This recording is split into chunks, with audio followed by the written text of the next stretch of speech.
حرام مال کی زکوٰۃ کا کیا حکم ہے؟ چنانچہ اگر مال خالص حرام ہے تو اس میں زکوٰۃ کا وجوب نہیں ہے، کیونکہ مال حرام کا حکم یہ ہے کہ اگر مالک معلوم ہے اس مال کا تو اس کو واپس کر دیا جائے، اور اگر مالک معلوم نہیں تو ثواب کی نیت کیے بغیر سارا مال صدقہ کر دیا جائے، اس میں سے کچھ بھی اپنے پاس نہ رکھا جائے۔ چنانچہ فتاوی شامیہ میں ہے لو کان الخبیث نصابا لا یلزمہ الزکوٰۃ لأن الکل واجب التصدق علیہ، یہ فتاوی شامی جلد نمبر 2 صفحہ نمبر 291۔ آگے ہے والحاصل انہ ان علم ارباب الاموال وجب ردہ علیہم، اس طریقے کی عبارت فتاوی شامی جلد نمبر 5 صفحہ نمبر 99 اور جلد نمبر 6 صفحہ نمبر 385، جلد نمبر 2 صفحہ نمبر 291 جو ایچ ایم سعید کراچی پاکستان کا چھپا ہوا نسخہ اس کے اندر، فتاوی ہندیہ جلد نمبر 4 صفحہ نمبر 349 پر بھی اس کو نقل کیا۔ یہ تو ایک صورتحال تھی۔ دوسری صورت اس کی یہ ہے کہ اگر حرام مال حلال مال کے ساتھ مخلوط ہے، ملا ہوا ہے، تو اس صورت میں حرام مال کی مقدار کو نکالنے کے بعد اگر حلال مال نصاب کے برابر پہنچ جاتا ہے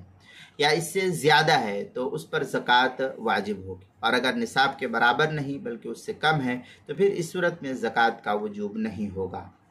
البتہ اگر حرام مال مالک کو واپس کرنا ممکن ہے تو واپس کر دے، ورنہ اس مال کو بغیر ثواب کی نیت کے صدقہ کر دیا جائے گا۔ فتاوی شامیہ میں قولہ منفصل عنہ الذی فی النہر عن الحواشی محل ما ذکروہ ما اذا کان له مال غیر استہلکہ بالخلط یفصل عنہ فلا یحیط الدین، اس طریقے کی عبارت فتاوی شامی جلد نمبر 2 صفحہ نمبر 291 پر اس کو نقل کی گئی ہے۔ تیسری صورت یہ کہ حرام مال میں زکوٰۃ واجب ہونے یا نہ ہونے میں فقہاء نے یہ تفصیل نقل کی ہے کہ اگر اس کے پاس دوسرا حلال مال نصاب کے برابر ہے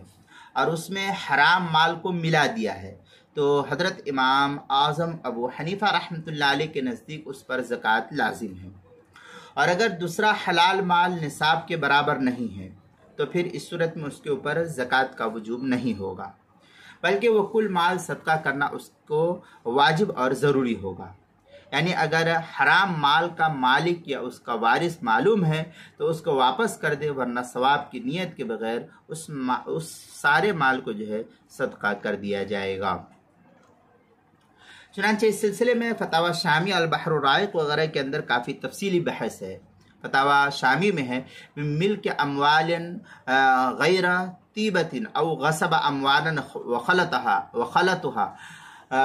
ملکها بالخلط ویسیر ضامنا، اس طریقے کے الفاظ جو ہے فتاوی شامی جلد نمبر 2 صفحہ نمبر 291، البحر الرائق جلد نمبر 2 صفحہ نمبر 207 پر اس کو نقل کیا ہے، جو ایچ ایم سعید کراچی کا چھپا ہوا نسخہ ہے۔ فتاوی دارالعلوم دیوبند اس کے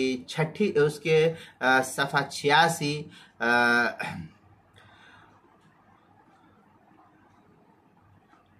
اور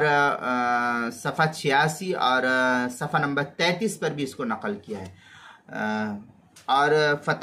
جلد نمبر 3 کے اندر فتاوی محمودیہ جو قدیم چھپا ہوا نسخہ ہے اس کی جلد نمبر 3 صفحہ نمبر 84،